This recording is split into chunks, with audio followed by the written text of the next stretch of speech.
Assalamualaikum warahmatullahi wabarakatuh. Sahabat Curhat Hukum, selamat bertemu kembali dengan saya, Ismail Marzuki dalam Curhat Hukum Ismail Marzuki. Nah, di kesempatan kali ini, di awal tahun 2026, ada informasi mengenai berlakunya dua undang-undang tentang pidana yang berlaku besok tanggal 2 Januari 2026, yaitu yang pertama adalah Kitab Undang-Undang Hukum Pidana, dan yang kedua Kitab Undang-Undang Hukum Acara Pidana. Dan sebagaimana yang pernah saya sampaikan dalam materi sebelumnya, kali ini saya akan lanjutkan materi atau pembahasan tentang Kitab Undang-Undang Hukum Acara Pidana, yaitu Undang-Undang Nomor 20 Tahun 2025. Nah, sebagai tahap awal, saya akan sampaikan dulu tentang siapa saja pihak yang terlibat ya dalam proses hukum acara pidana. Dalam catatan saya itu ada 16 pihak yang terlibat. Yang pertama adalah korban, yang kedua pelapor, yang ketiga pengadu, yang keempat saksi, kelima ahli, keenam tersangka, ketujuh terdakwa, kedelapan terpidana, 9 advokat, 10 pemberi bantuan hukum, 11 penyelidik, 12 penyidik, 13 jaksa, 14 penuntut umum, 15 hakim, dan 16 pembimbing kemasyarakatan. Sebelum saya masuk ke dalam materi selanjutnya, mohon kesediaan sahabat Curhat Hukum untuk like, subscribe, share, komen di bawah ini. Terima kasih. Ya, sahabat Curhat Hukum, dalam pertemuan atau materi hari ini, untuk episode ini, saya hanya akan sampaikan 3 saja, yaitu tentang korban, pelapor, dan pengadu. Ya. Baik, yang pertama, korban. Apa itu atau siapa itu yang dimaksud dengan korban? Menurut Kitab Undang-Undang Hukum Acara Pidana, yang dimaksud dengan korban adalah seseorang yang mengalami penderitaan fisik, mental, dan atau kerugian ekonomi yang diakibatkan oleh suatu tindak pidana. Jadi korban ini misalnya adalah orang yang kehilangan barang karena dicuri, ya, ini adalah korban. Atau juga orang yang mengalami penganiayaan dari pihak lain, dia ini juga termasuk ke dalam korban. Atau orang yang dibunuh, ini juga termasuk dalam korban. Nah, korban ini ya termasuk juga pelapor, pengadu, dan saksi itu berhak memperoleh pelindungan sebagaimana dimaksud dalam pasal 53. Selain itu kalau kita lihat dalam pasal 144, korban berhak ya, yang pertama adalah tidak dapat dituntut secara hukum, baik pidana maupun perdata, atas kesaksian, laporan, dan atau pengaduan yang akan, sedang, atau telah diberikannya, kecuali kesaksian, laporan, dan atau pengaduan tersebut diberikan tidak dengan iktikat baik. Yang kedua atau B adalah berhak memilih, menghubungi, dan mendapat pendampingan advokat dalam setiap pemeriksaan. Lalu yang C atau yang ketiga, berhak memberikan keterangan tanpa tekanan.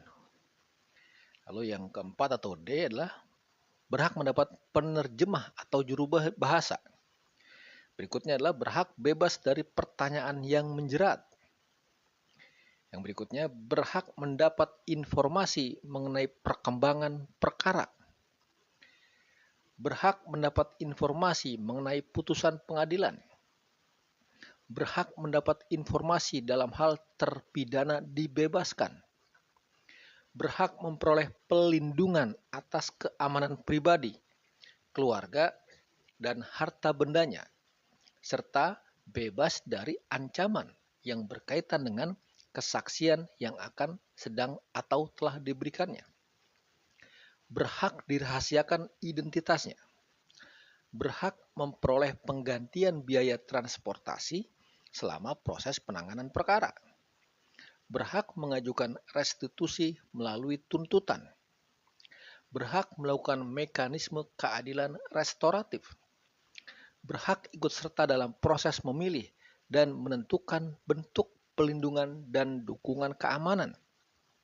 Berhak mendapat bantuan medis dan rehabilitasi psikososial dan psikologis, berhak mendapat nasihat hukum, berhak mendapat pendampingan oleh pendamping pada setiap pemeriksaan dalam proses peradilan, berhak mendapat tempat kediaman sementara, berhak memperoleh bantuan biaya sementara sampai batas pelindungan berakhir, berhak memperoleh penggantian biaya transportasi selama proses pemenuhan layanan, berhak mendapat identitas baru, berhak mendapatkan restitusi melalui penetapan pengadilan yang diajukan setelah putusan pengadilan berkekuatan hukum tetap, berhak mendapat tempat kediaman baru, berhak menyampaikan pernyataan atas dampak tindak pidana yang dialaminya secara tertulis atau lisan, dan atau bebas dari penyiksaan, intimidasi, perbuatan tidak manusiawi, atau merendahkan harkat dan martabat manusia selama proses hukum yang dijalankan berdasarkan ketentuan dalam undang-undang ini. Yang berikutnya adalah siapa itu pelapor. Sebelum saya sampaikan siapa itu pelapor, maka harus kita ketahui dulu apa itu yang dimaksud dengan laporan.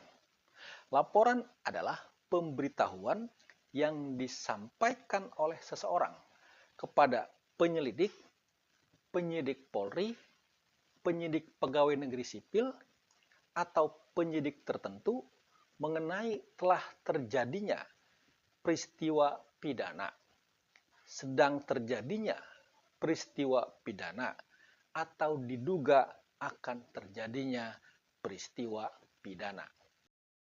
Sehingga yang dimaksud dengan pelapor adalah orang yang mengajukan laporan. Untuk laporan ini, sebetulnya setiap orang itu, setiap warga negara berhak untuk menyampaikan laporan ya, atas setiap tindak pidana ya, yang dia ketahuinya tentunya. Dan di sini si pelapor tidak harus menjadi korban dari tindak pidana tersebut. Sebagai contoh bentuk laporan yang dilakukan pelapor adalah dalam pasal 374 Kitab Undang-Undang Hukum Pidana. Setiap orang yang memalsu mata uang atau uang kertas yang dikeluarkan oleh negara dengan maksud untuk mengedarkan atau meminta mengedarkan sebagai uang asli dan tidak dipalsu, dipidana dengan pidana penjara paling lama 10 tahun atau pidana denda paling banyak kategori 7. Dan dalam hal ini, siapapun yang mengetahui adanya pemalsuan ini, ya dia boleh untuk melaporkan adanya tindak pidana pemalsuan. Yang berikutnya adalah tentang pengadu. Siapa itu pengadu? Maka kita harus ketahui dulu apa itu yang dimaksud dengan pengaduan. Pengaduan adalah pemberitahuan disertai permintaan oleh pihak yang berkepentingan kepada penyelidik, penyidik Polri, penyidik pegawai negeri sipil, atau penyidik tertentu untuk menindak menurut hukum seseorang yang telah melakukan tindak pidana aduan yang merugikannya. Nah, sebagai contoh dari pengaduan adalah atas terjadinya tindak pidana yang terdapat dalam pasal 218 Kitab Undang-Undang Hukum Pidana, di mana dalam ayat 1 disebutkan, setiap orang yang di muka umum menyerang kehormatan atau harkat dan martabat diri presiden dan atau wakil presiden, dipidana dengan pidana penjara paling lama 3 tahun atau pidana denda paling banyak kategori 4, yaitu pasal 218 ayat 1. Saya langsung melangkah ke pasal 220-nya disebutkan, tindak pidana sebagaimana dimaksud dalam pasal 218 ya, hanya dapat dituntut berdasarkan aduan. Nah, di sini siapa yang mengadu? Ya, yang mengadu adalah presiden dan atau wakil presiden, yaitu mereka-mereka yang merasa diserang kehormatan atau harkat dan martabatnya. Jadi presiden atau wakil presiden langsunglah yang melakukan pengaduan, yang dapat juga dilakukan secara tertulis pengaduannya tersebut. Nah, berkaitan dengan pengaduan ini, pertanyaannya adalah siapa yang berhak untuk melakukan pengaduan. Nah, di sini kita harus melihat siapa korbannya. Jika korbannya adalah seorang yang dewasa, sudah cukup umur, maka tentunya pengaduan dilakukan oleh korban itu sendiri. Akan tetapi, dalam hal korban tindak pidana aduan tersebut belum berumur 16 tahun, maka yang berhak mengadu merupakan orang tua atau walinya. Nah, dalam hal orang tua atau wali, ya, tidak ada atau orang tua atau wali itu sendiri yang harus diadukan, ya, misalnya ternyata si anak mengadukan orang tuanya sendiri, maka pengaduan dilakukan oleh keluarga sedarah dalam garis lurus. Nah, kalau keluarga saudara dalam garis lurus tidak ada, maka pengaduan dilakukan oleh keluarga saudara dalam garis menyamping sampai derajat ketiga. Lalu, kalau korban tindak pidana, sebagaimana dimaksud tadi itu tidak punya orang tua, tidak ada keluarga saudara dalam garis lurus, ke atas, ataupun menyamping sampai derajat ketiga, maka pengaduan dilakukan oleh dirinya sendiri dan atau oleh pendamping. Nah, kalau korban tindak pidana aduannya berada di bawah pengampuan, maka yang berhak mengadu merupakan pengampunya, kecuali jika korban pidana aduan tersebut berada dalam pengampuan karena boros. Nah, kalau ya pengampu yang dimaksud pada ayat 1 tadi itu tidak ada, atau pengampu itu sendiri yang harus diadukan, maka pengaduan dilakukan oleh suami atau istri korban atau keluarga saudara dalam garis lurus. Ya. Nah, kalau misalnya suami atau istri korban atau keluarga saudara dalam garis lurus tidak ada, maka pengaduan dilakukan oleh keluarga saudara dalam garis menyamping sampai derajat ketiga.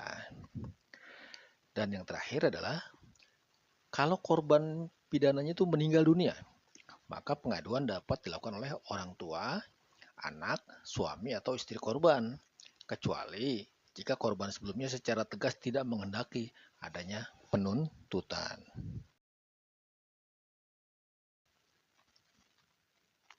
Demikian yang dapat kami sampaikan, lebih dan kurangnya mohon maaf. Assalamualaikum warahmatullahi wabarakatuh.